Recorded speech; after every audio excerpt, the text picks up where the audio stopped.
Good morning, everyone, and welcome. It's a genuine pleasure to have you here with us today, whether in person in the room or online via live stream from around the world for the opening of Voicing Innocence. I'm Tina Frühauf. I'm the director of the Barry S. Brook Center for Music Research and Documentation. And I want to begin by thanking all of you for being here this morning, friends, colleagues, students, guests, collaborators, for being part of this gathering.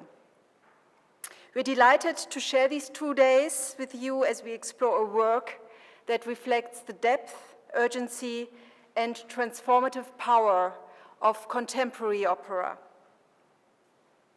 Let me begin with a few words about the center.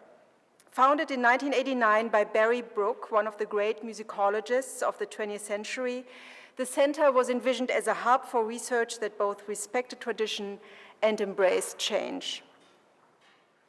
In that spirit, the center today hosts a number of projects, and we are also hosting a good number of events, mainly conferences, but also public-facing events surrounding book publications and research tools. We are specifically keen on interdisciplinary dialogue across genres, languages, and continents. We are situated here at the CUNY Graduate Center in the heart of one of the most musically vibrant and culturally diverse cities in the world. That is not simply an accident of geography. It reflects a commitment to understanding music not in isolation, but as part of lived culture, shaped by communities, politics, memory, and movement. This conference takes its inspiration from a singular moment in New York's cultural life, the Metropolitan Opera's presentation of Kaija Saariaho's final opera, Innocence. That production, which premiered last night at the Met, provides the catalyst for our gathering. It offers an opportunity to engage deeply with Saariaho's compositional voice and with the complex thematic landscape of Innocence, an opera that confronts trauma, memory, and the limits of forgiveness. With extraordinary courage and nuance, it wrestles with the depiction of violence and grief in the aftermath of a school shooting, though it is much more than that. To understand why this work matters, we must briefly recall the composer who created it. Kaija Saariaho was one of the most influential composers of her generation, both in her native Finland and internationally. She studied composition in Helsinki, Freiburg, Paris, where she lived from 1982 until her death. Her work at IRCAM, the Parisian Center for Electroacoustic Research, profoundly shaped her musical language. There she developed the richly colored, often mysterious textures that became a hallmark of her style, frequently combining acoustic instruments with electronics. Following her breakthrough work Lichtbogen for ensemble and electronics in 1986, Saariaho expanded her creative reach across extraordinary range of genres. Her chamber and choral works have become staples of contemporary performance, while orchestral works such as Ultramar, Orion, and Circle Map, along with 6 concertos and several symphonic song cycles, secured her international reputation. Throughout her output, Saariaho sought to unite the scientific and technological with the poetic and intuitive, creating musical experiences that are once sensorial, immersive, and deeply evocative. It was in opera, however, that her voice reached its widest public, beginning with L'amour de loin in 2000 and continuing through Emily. Saariaho reimagined the expressive possibilities of contemporary opera. Together, these works have helped renew the operatic form and expand the range of stories told through its largest stages. Her final opera, Innocence, was hailed by the New York Times as her masterpiece and stands as a powerful culmination of that achievement. Although her life was cut short, Saariaho Saariaho's artistic legacy lives on through the remarkable network of performers, scholars, and collaborators with whom she worked, many of whom are with us today. This conference would not have been possible without the help of many. Steve Everett provided early insights that helped shape this gathering, and I'm deeply grateful for his foundational contribution. We are very grateful to the Metropolitan Opera for their partnership, which has enriched the conference immeasurably, and to the Finnish Consulate and Finlandia Foundation for their generous support. A warm welcome to their representatives who are here with us today. I want to thank Melanie Milton, Helen Coe, Tobias Fundel, and Julia Viegas for their tireless work in bringing this event to life.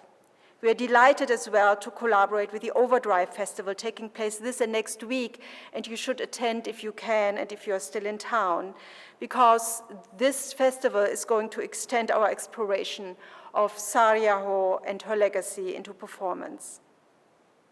Together, our festival and conference will co-host a special concert tomorrow evening, Saariaho with Electronics, featuring the renowned Finnish pianist Tuija Hakila, a friend and longtime collaborator of the composer. Her presence connects us deeply and directly to the living performance tradition of Saariaho's music. Finally, I want to acknowledge the institution that makes gatherings like this possible, the CUNY Graduate Center with its commitment to public scholarship and transdisciplinary inquiry. It is now my great honor to introduce someone whose leadership embodies that commitment to intellectual vibrancy and public engagement. He has been an unwavering supporter of the Brook Center and of the arts, humanities, and sciences across the Graduate Center. Please join me in welcoming the president of the CUNY Graduate Center, Joshua Brumberg.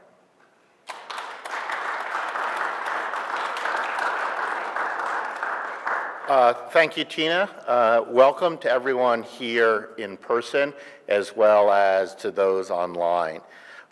As Tina says, the CUNY Graduate Center is the home of the majority of the doctoral granting programs at the City University of New York. We are the largest grantor of PhDs of any of the public institutions in New York State, and we grant 49 degrees from anthropology to women and gender studies, everything in between. If you have a good idea for a program that begins with Z, let us know, because then we can really do from A to Z. When we moved into this great building about 26 years ago, the then president of the Graduate Center, Francis Horowitz, said people used to come to this building, it was B. Altman's, which was a very famous department store, to come and shop for ties or clothes or other sundries, but now you come and shop for ideas. And that's what excites me about being able to host conferences like this, and especially conferences that bring together people from multiple disciplines and multiple countries to bring those insights, those different lived experiences to understanding the lived experiences that we all go through. One of the things when I first heard about this conference and this topic, the idea that art is being used to understand and cope or deal with trauma, something that I think is so topical and germane in today's society when we've had, unfortunately, so many traumatic experiences in this city and around the world. And one of the things that art allows us to do is to see how to cope with that, to see beauty sometimes in very awful things. And then, you always try to bring it back to the personal.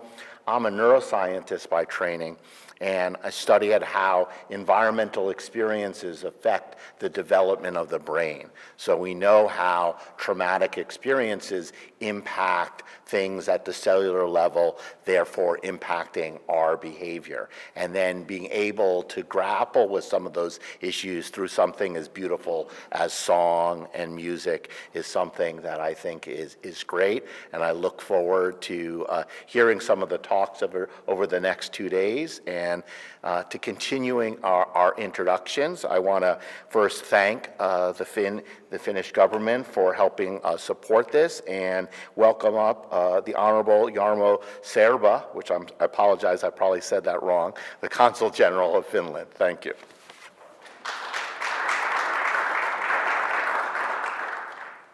Thank you so much, and good morning, everybody, and welcome to what I think will be a genuinely important 2 days. So on behalf of the Consul General of Finland in New York, it is a privilege to be here, and it's a particular privilege to be here after last night's premiere at the Metropolitan Opera. For those of you who were in that house, like myself, you'll understand why this room feels charged today. The Consulate is proud to have supported this conference through funding, through helping spread the word when the organizers put out their open call in Finland, and through connecting people across the Atlantic who needed to find each other. That kind of work is exactly what we are supposed to do, and what we have been doing over years and decades. But I want to be honest, our support for this conference was not a difficult decision. It was an obvious one. As we have already heard, Kaija Saariaho was one of the defining artistic voices of our time. She was Finnish by formation, shaped by Finnish musical education, sustained by Finnish cultural institutions, and she spent her career in generous, restless dialogue with the world. Innocence is perhaps the fullest expression of that dialogue. A Finnish composer, an Estonian-Finnish author, a multilingual libretto, a story set in Helsinki about a tragedy that could have happened anywhere. It is a work that belongs to Finland and to everyone simultaneously. I am particularly happy that this conference brings together two worlds that don't always share a room. On one side, scholars, including our colleagues from the Sibelius Academy, Liisa-Maija Hautsalo, Meeri Pulakka, and Olga Heikkilä, representing exactly the kind of deep institutional knowledge that Finland has built over generations. On the other side, the artists who created and inhabit this work, Vilma Jää, Sophie Oksanen, Alexis Barrière, and Jean-Baptiste Barrière, Saariaho's longtime collaborator in electronics, and Alexis' father. 3 generations of one family's relationship to this music, present in this building over 2 days. That is something that is really worth pausing to notice. So, what this conference does, bringing scholars, performers, and cultural thinkers together to ask hard questions about trauma, memory, and what music can and cannot do in the face of violence, is exactly the kind of conversation that Saariaho's work demands. She never made comfortable art. She made honest art. And honest art requires an honest response. Now, Finland is a small country. We cannot compete in every arena. But we have chosen consistently and deliberately to invest in the conditions that produce artists of this level of seriousness, and institutions like the Sibelius Academy that can, in turn, produce the scholars to interpret them. Kaija Saariaho is what that investment looks like at its highest expression. We think that it's worth knowing and worth celebrating, certainly with pride, but above all, with a sense of responsibility to continue. So, thank you, President Joshua Brumberg and the Graduate Center and CUNY for opening your doors to this conversation. And a particular thank you to Tina Frühauf, Director of the Brook Center, who built this program and made it happen. To everyone in this room who has come prepared to take this work seriously, that is the best thing that you can do for Kaija Saariaho's memory.